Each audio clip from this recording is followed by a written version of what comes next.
Hello नमस्कार. आजची recipe अशी आहे की एकदा घरी करून पाहिली की बाजारातून नानकटाई आणण्याची गरजच पडणार नाही.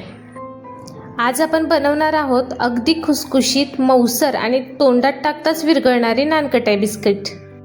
म्हणून व्हिडिओ शेवटपर्यंत नक्की बघा. चला तर मग आज आपण नानकटाई बनवायला सुरुवात करूया.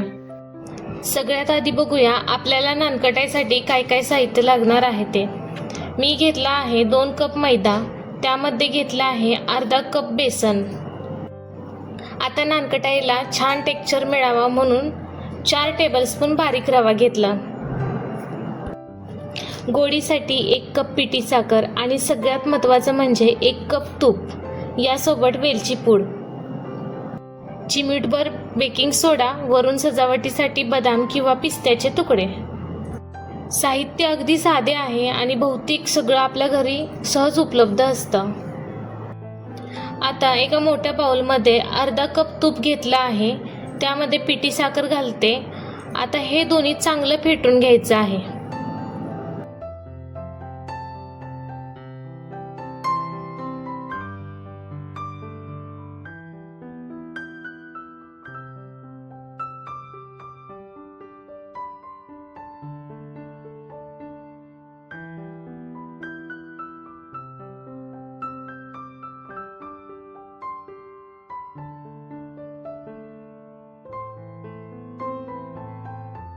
ही स्टेप खूप महत्त्वाची आहे, कारण याच्यामुळे नानकटाईला टेक्स्चर खूप चांगला येतो. साधारणतः 4 ते 5 मिनिटे हे मिश्रण चांगले फेटून घ्या. तूप आणि साखर एकजीव होऊन मिश्रण थोडं हलकं आणि क्रीमी झालं की आपलं मिश्रण तयार आहे. इथे एक महत्त्वाची गोष्ट सांगते, साखर शक्यतो पिठी साखरच वापरा. साधी साखर वापरली तर टेक्स्चर तितका स्मूथ मिळणार नाही.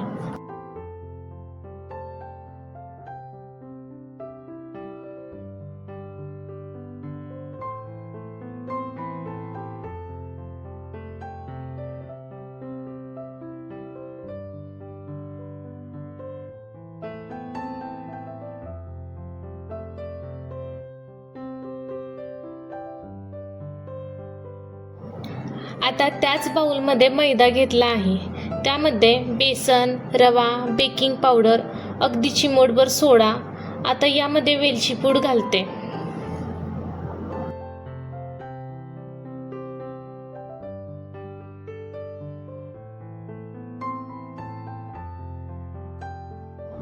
वेलचीमुळे नानकटाईला खूप सुंदर सुगंध येतो.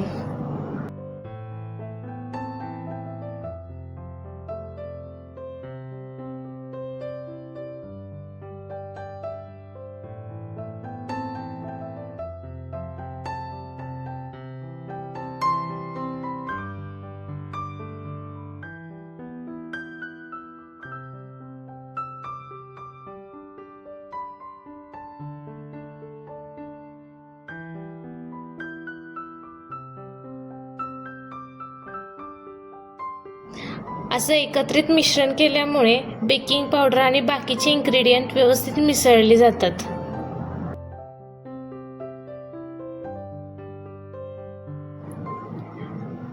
आता इथे एक सगळ्यात महत्त्वाची टीप म्हणजे नानकटाईचं पीठ जास्त मळायचं नाही, फक्त हलक्या हाताने एकत्र करून घ्यायचं.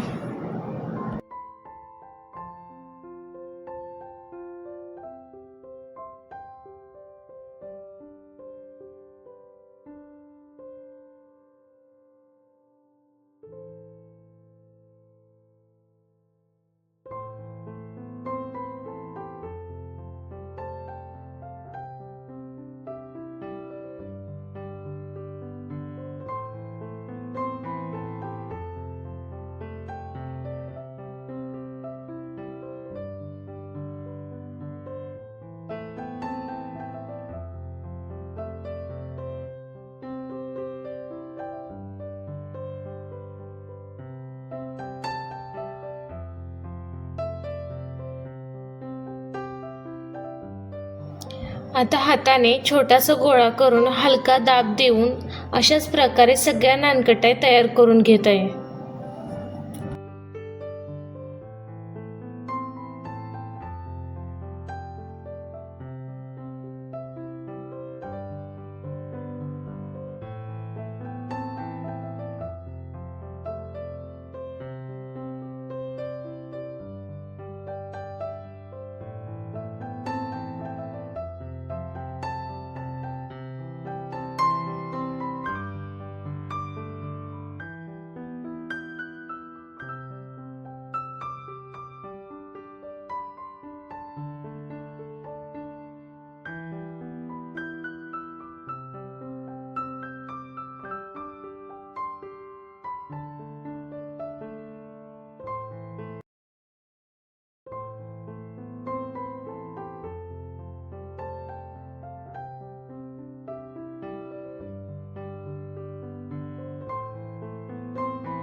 आता आपले ऑलमोस्ट नानकटाई होत आलेले आहेत, तोपर्यंत आपण ओव्हन फ्रीहीटसाठी ठेवूयात.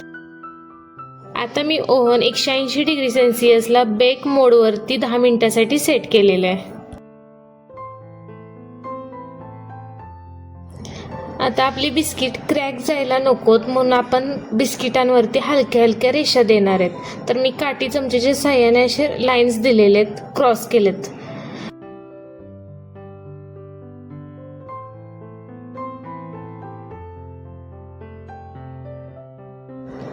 आणि याच्यावरती आपण बदामाचे काप चिपकवणार आहोत. तुम्हाला हवं असेल, आवडत असतील तर तुम्ही काजू, पिस्ता यासारखे पण काप वरती लावू शकता.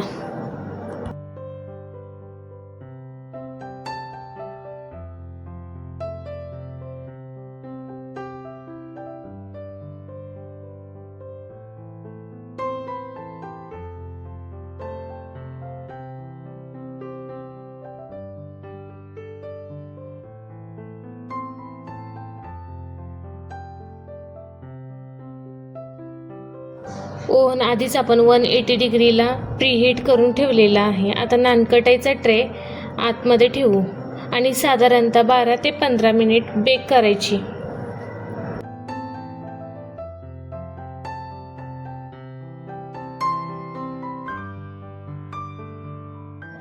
पण प्रत्येक ओव्हनचा टेम्परेचर थोडा वेगळा असू शकतो, त्यामुळे शेवटच्या काही मिनिटात लक्ष ठेवा. नानकटाईचा रंग वरून अगदी हलका सोनेरी झाला की लगेच बाहेर काढायची.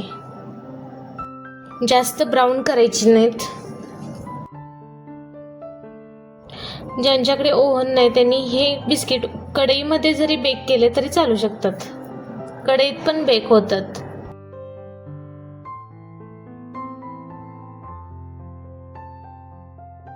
आता बघा किती सुंदर आपली नानकटाई तयार झाली आहे. अगदी रंग पण छान आलेला आहे. वरचे बदाम तर अजूनच सुंदर दिसत आहेत. आता गरम गरम लगेच कुरकुरीत वाटत नाहीत, पण पूर्ण थंड झाल्यावर तिचा खरा खुसखुशीतपणा येतो. म्हणून गरम असताना हाताने तोडण्याची घाई करू नका. घरच्या घरी इतकी सुंदर नानकटाई बनते हे खरंच एकदा करून पाहिलं पाहिजे. तर आजची आपली खुसखुशीत नानकटाई बिस्किटाची रेसिपी तुम्हाला कशी वाटली? ओव्हन असो किंवा नसो, तुम्ही ही रेसिपी नक्की करून बघा. भेटूया नेक्स्ट व्हिडिओमध्ये. तोपर्यंत बाय बाय.